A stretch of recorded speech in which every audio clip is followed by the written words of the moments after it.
All right, so we finally got FSD 14.2.1.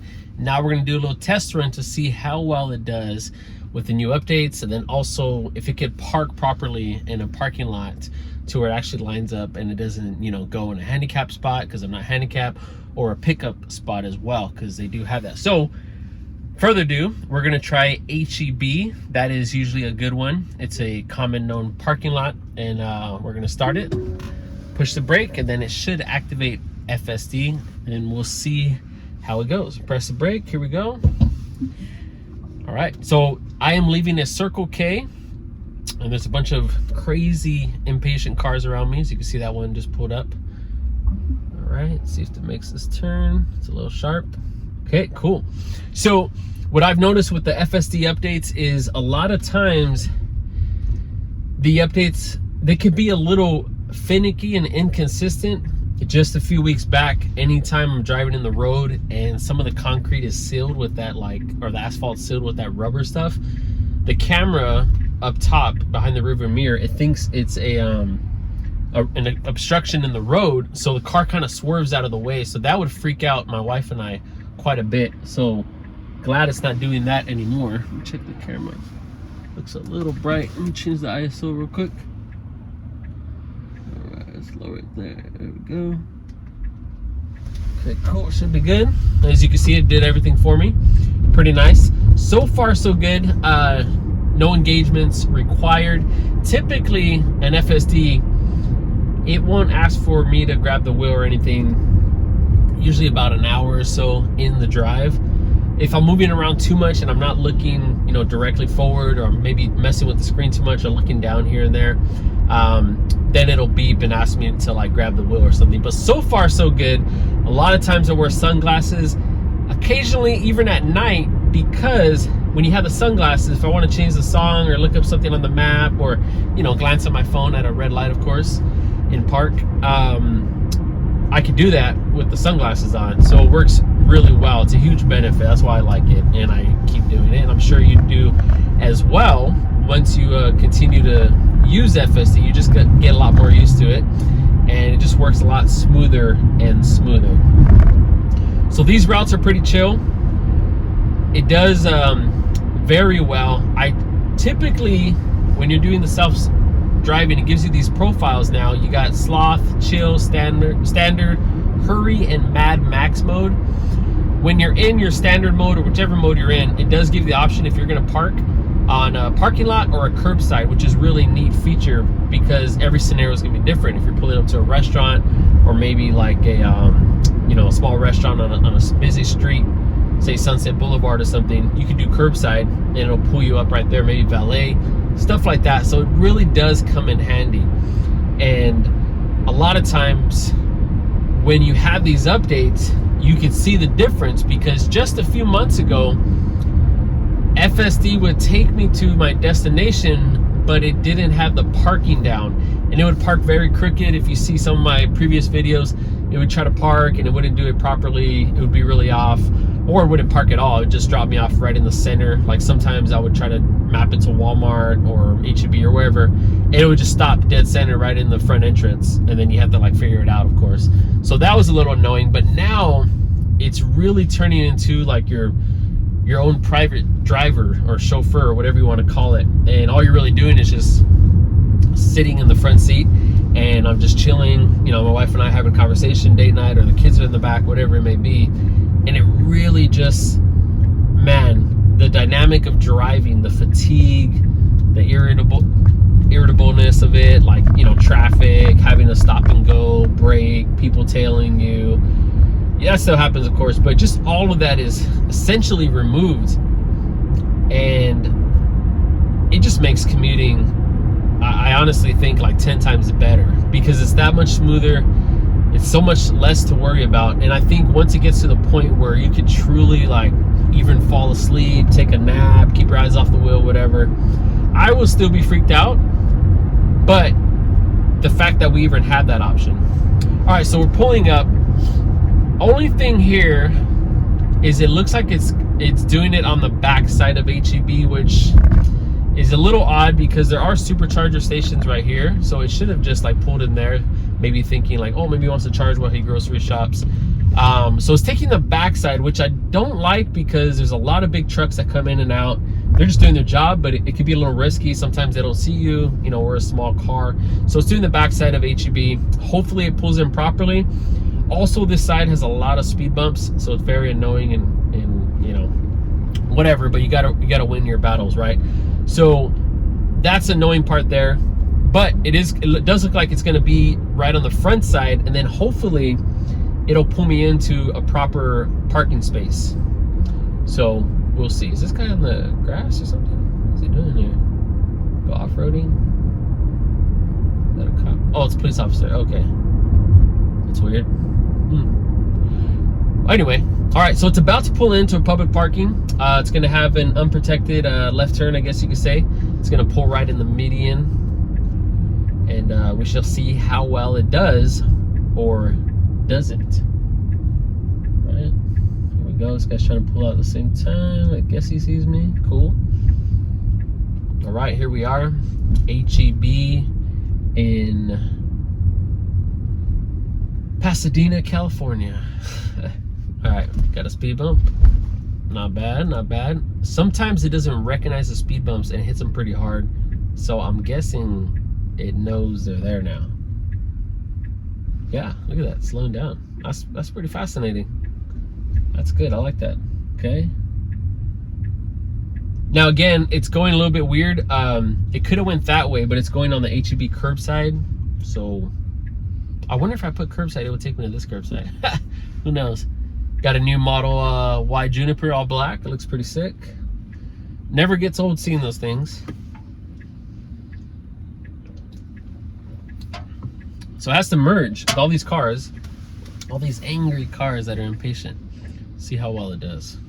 I mean, I would have to do this on a normal drive anyway, but let's just see how good it does it. Okay.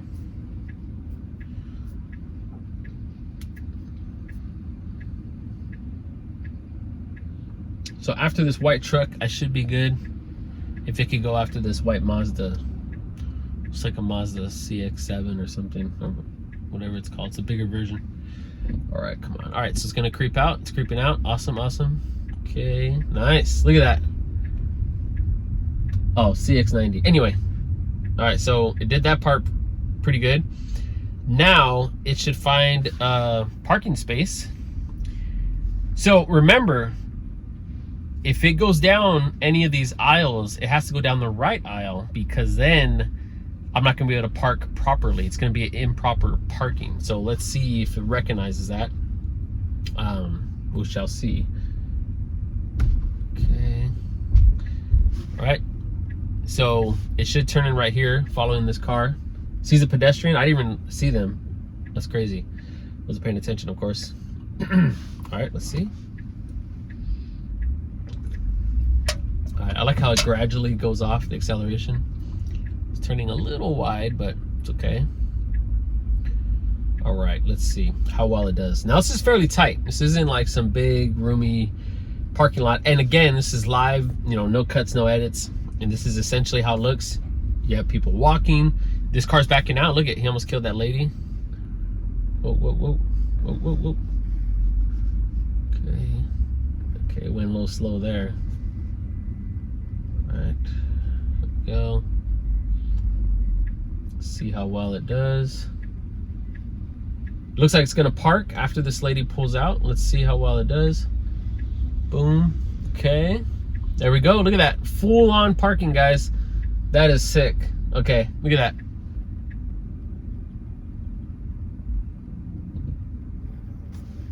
There you have it. Full on parking completed from point A to B. That's from a gas station all the way over to here. Now we're gonna attempt to exit a busy HEB parking lot right here in Pasadena, California. And you know, there's a lot of people here buying for the week. Sunday's usually busy, full parking lot. I want to see if it could back out and take me to another place, which is usually busy on the weekends, which is a movie theater. So let's check it out and see how well it does. Start self-driving, press brake. Again, I have to reverse out of a parking spot with a lot of impatient, angry shoppers. So let's see. All All right, so far it's clear, so that's good. All right. Again, this is FSD 14.2.1, and I want to really see how well it has improved by knowing my distances of objects and everything like it, how well it could efficiently exit a parking lot. Because it's one thing to leave a place, but is it doing it the most efficient way? Is it able to learn parking lots like a human can and say, okay, you know what, I'm not gonna go that way, it's gonna take forever, let me go this way, or whatever. Speed bumps, people pulling in, people pulling out, cars not stopping like this one, see, still going. So all of those things you have to take into consideration to see how well FSD could truly drive you from point A to point B, essentially without you having to worry about it at all. So this is a true test. A lot of turns, a lot of winds, and this is pretty complicated. I have to turn in and do a sharp, I have to turn in, do a sharp right, and then a U-turn. So I'm curious to see how it's gonna fit this, because there's some cars coming on that end, as you can see, some angry, scary cars. All right, let's see. So more than likely it's gonna wait till it's complete, and yeah, I'm probably gonna get honked at, but I'm just gonna wait for it and see how well it does. Okay, oh, looks like it's gonna go. It's gonna go, okay. All right, looks like it's going, and then it's probably just gonna try to merge on the left.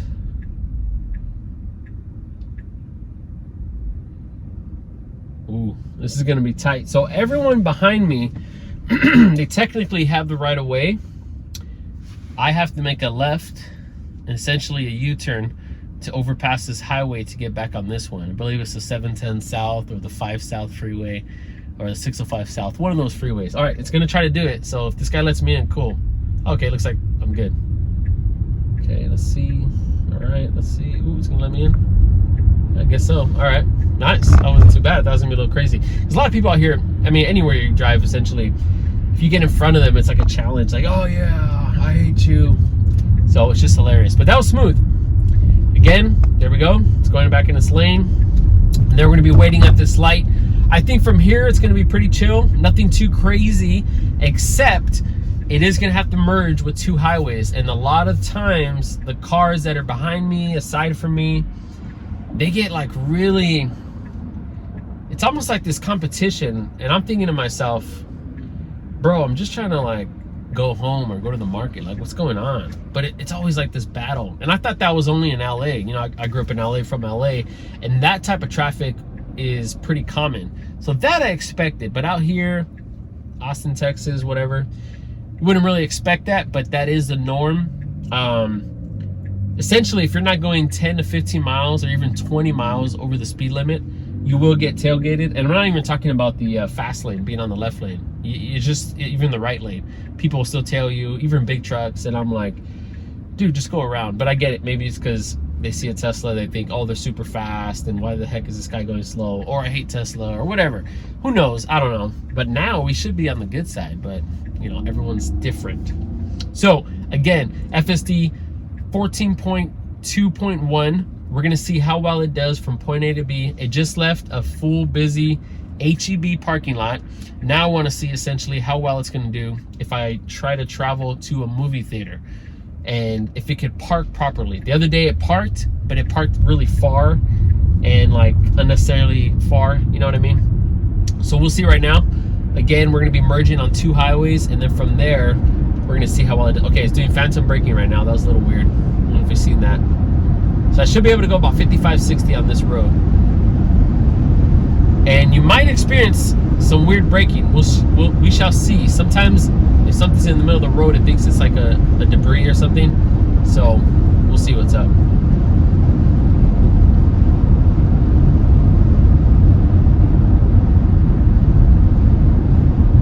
All right, so far so good. Okay, now coming up, it's gonna do a little merge. This is more like a yield merge. So turning to your right, we have the right of way right here, but we do have to merge with other cars. So let's see how well it does that. Again, as you can see, I haven't had to intervene once. and put its blinker on. It's going to be merging now. And I'm glad it goes down this way, because if it goes over there, you hop on another toll road, it's kind of a waste. Because I feel like it's just more efficient here, even though that's faster speed-wise. But here it's more efficient because it kind of gets you directly to where you need to go. All right, phantom braking. See that? Okay. Maybe it was slowing down because the speed limit changed. I don't know, but I feel like they were all 55, 60. Okay, I don't know what that is.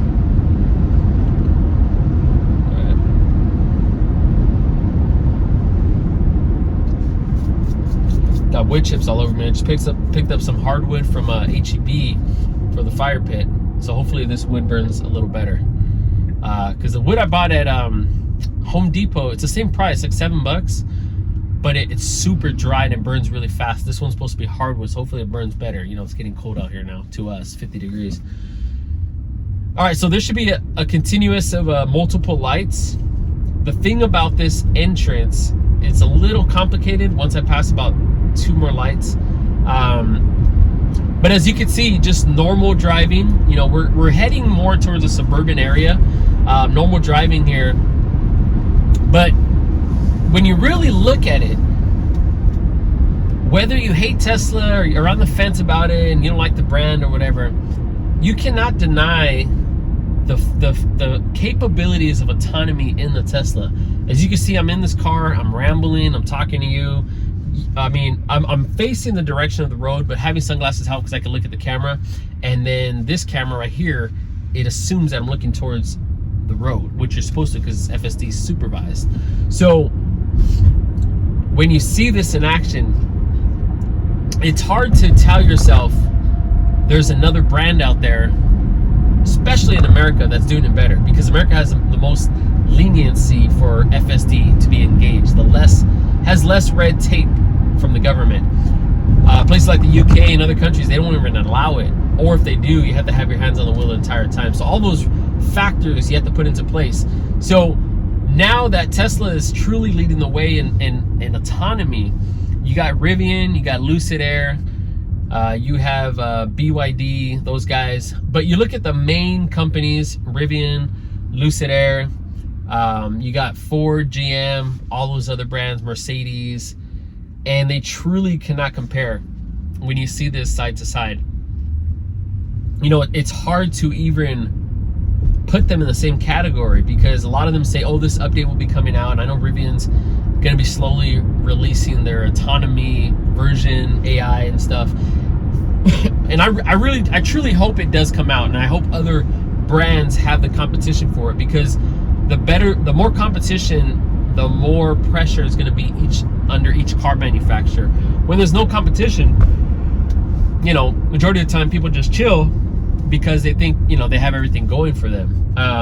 But there needs to be competition. But when you compare those main competitors, you know, like Rivian, Polestar, obviously Tesla, I can't think of the other brands. No one is competing in this category. I know GM, Chevy, and all of them have Super Cruise, but if you were to compare this entire route, you would have to engage, touch the wheel, you would have to like grab the wheel. There would be some parts that just wouldn't work at all. And that becomes very annoying, and it truly shows the lack of innovation when cars nowadays can't drive themselves, you know, fully to your destination. So that's something to definitely keep in mind when you see the competition. Are they actually keeping up? Are they able to deliver on the fact that autonomy is here, and that autonomy is now, and it has arrived, and it's only gonna keep getting better and better? I feel like autonomy for the cars is like when the first iPhone just came out, right? It was the first full touchscreen phone. You compare that iPhone to the one now, it's like light years behind, right? But it was that breakthrough technology that gave us, oh wow, we don't need a physical keyboard, it's all digital now, and everyone followed suit. So with FSD, or autonomous driving, Tesla's definitely leading the way. But now that we have all these other brands coming on board, not just in the EV market, I mean, I want FSD for everything. Diesel trucks, I mean, we see all those truck accidents, right? I mean, I want it for everything. Bus drivers, diesel trucks, Uber drivers, Door Dashers, whatever it may be. Like, you want it to the point where it's safe for anyone and everyone. Okay, it kind of crossed that solid line. I don't know if that's legal or illegal, but it did it. Hopefully it's fine. But anyway, that's exactly it. We want it to work to the point where everyone is safe, because think about how low the odds will be if every car on the road is autonomous. It's going to get to the point where it's like airplanes, right? Commercial air. I guarantee you it's pretty rare that we know someone personally on a level where we could text them that they've been in a commercial air accident, right? So I think if we do that with cars, everyone on autonomy, doesn't have to be Tesla, FSD, but everyone with autonomous vehicles, there's gonna be less wrecks, because it never tires, it never gets distracted, it's never sleepy, drunk, high, heart attack, whatever it may be. It's always gonna be on point. And with the few hiccups, which car accidents are extremely common, it's just going to change the game. It's no longer going to be a safety issue. I feel like my kids, the oldest is 6 years old, they're not going to even know what it means to drive a car manually. By the time they're of age, say 10 years from now, 11 years from now, to drive, I mean, at that point it won't even matter. You could be like, 12 years old and get in a robo-taxi and get dropped off at school or whatever. Obviously there'd be some safety concerns, because anyone could just go up to the car and break in and steal your kid, but at that level of safety is where it's going to be at. But yeah, so here we are. We just put up to the Hooky movie theater, and let's see, I have it under standard parking lot. I didn't put curbside. Okay, you could have did it there. I don't know why I didn't pull in there. So it's taking the long route. So this is what I'm talking about, inefficiencies in the parking. But again, this is new. There is construction here, so hopefully I don't get like a nail in my tire, but whatever, it's the risk we got to take. There's a piece of wood right there, hopefully it doesn't hit it. Oof, that's scary. All right, this guy's coming in hot. Let's see, he's gonna stop. Okay, he is. All right, let's see how it does. All right, it's turning in. Now this truck, hopefully they're not backing out, but the reverse lights are on, but I think it's just standby lights. Oh, this guy's backing out. Ooh, ooh, okay, good. All right, okay, here we go. We got some people on the left. See how well the parking is. Okay. Oh, looks like it's gonna reverse. Cool, cool, I'm fine with that. Oh, wait, what's going on? Oh, okay. Oh, it's gonna reverse. I actually like parking in these little islands because I always park to the right so no one, hits my door and I have a bunch of space. So this is pretty sick. All right, let's see. This guy's impatient. All right, for this guy. All right, there we go. Look at that, look at that. Ooh, this is nice. All right. Well, there you go. Reverse parked. That was pretty sick. Bam. I mean, come on, that's not too bad. Let's see. Let me take this guy out. Hope it doesn't shut off. All right, we're gonna see how well it parked. Let's check it out. So again, I mapped it to the movie theater, and you can see the movie theater's right behind me, right there. Beep. And then let's see how well it parked. All right, let's check it out. Okay. Now here we go on the driver's side. Pretty good, right? Right in the lane. Not too bad. And then right here, right in the lane as well. So it still gives you plenty of space to walk by. And then let's see the rear. Again, this is full autonomy, full FSD from parking lot to parking lot. And look at that, has ample space. All right, again, so this was FSD 14.2.1. It took me from parking lot to parking lot, through traffic, everything, and it did pretty much a perfect job. So I think the technology with FSD has just come up so far and so advanced that it is at a level where it wasn't before. Before, had a lot of hiccups. It couldn't get you from point A to point B. Now, it gets you from not only point A to point B, but actually parks you there safely and efficiently. So hopefully you guys get the update. It comes out soon. Test it, try it out on all different models. Hopefully like the Cybertruck Model X, Model 3, everything, and even the new Juniper Model Y. And then we'll see where it goes. But Till then, see you guys in the next one.